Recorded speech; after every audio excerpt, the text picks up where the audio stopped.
So I want to understand their game. I want to understand how they're operating, because we got our ass kicked. We got our ass kicked in the last election. Why did we lose? For all these reasons. That we're too timid, that we don't have a message, that we're not on the offense, that we're not standing with clarity and conviction. And sometimes, this is not suggesting the two of you, sometimes I think we're a little judgmental. Bernie's sick and tired of Democrats, too. They cooed him for crooked in 16. Now he says it's his turn. Where the Democratic leadership is right now is way, way, way out of touch with where working families and the majority of the people are. So either they get replaced, either there is a movement that says, thank you for what you've done, you're gone now. We need a new party that represents working people, or else they hang on so tightly that they force the creation of another party.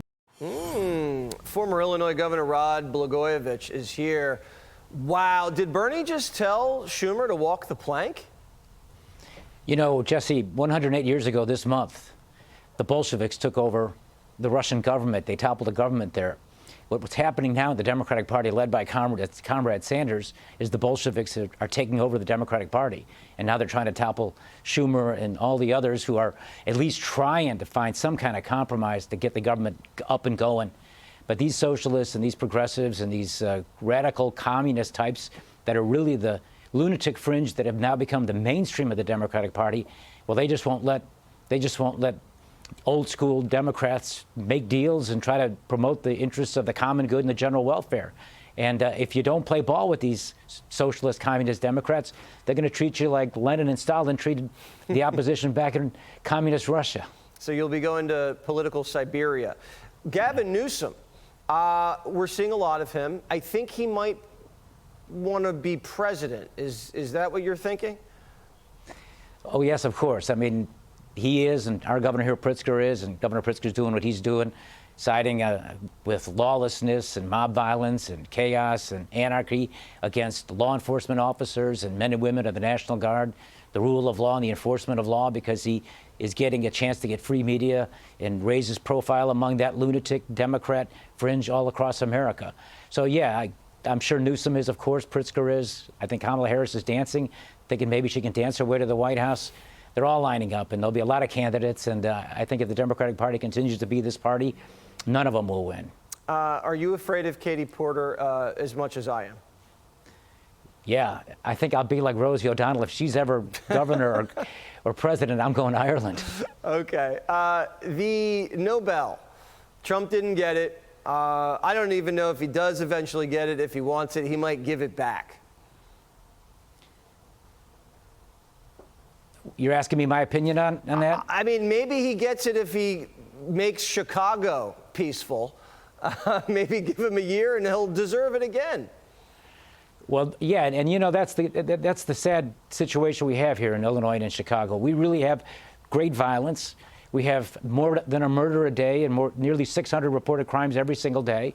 And the president from the other party is offering to help the governor and the mayor of the other party. And if they would be like that mayor in Washington, we could have the success in Chicago and save lives, as has happened in Washington, D.C. But we got Pritzker who wants to run for president, and he's acting immorally. And it's a real disgusting thing when you think about it, because it's life and death. And they have literally sided with gangbangers and fentanyl drug dealers and child sex traffickers and cold-blooded killers against police officers, ICE agents, National Guard servicemen and women. And there are, what, 1,000% increase in threats against ICE agents, and it's a direct result. What Pritzker is doing, it's a proximate cause of those threats that have been going against the law enforcement personnel of ICE, and we'll see it probably happen to the National Guard, too. So Tish James has been indicted for mortgage fraud. A lot of the media is saying that Trump is weaponizing the Justice Department. How does that sound to you? I think I know the subject better than anybody. I was weaponized. I spent all those years away, sheltering in place for politics, not for crimes, for conversations Obama started. He went to the White House for 8 years. I went to the Big House for 8 years. There's an element in the DOJ that is weaponized, dirty, and corrupt, and they'll turn non-crimes into crimes because they want to get you. And then you get attorney generals like her who run for office promising to get one person, the Republican candidate for president, and the former president, Donald Trump. And then she cheats on a mortgage fraud and on a mortgage form and lies. And the evidence seems pretty compelling that she did. Well, that's against the law. And if that's the case, That's not weaponization. That's justice. All right. Blagojevich, great to see you. Good to Have a good see you. weekend. Thank you. Stay safe.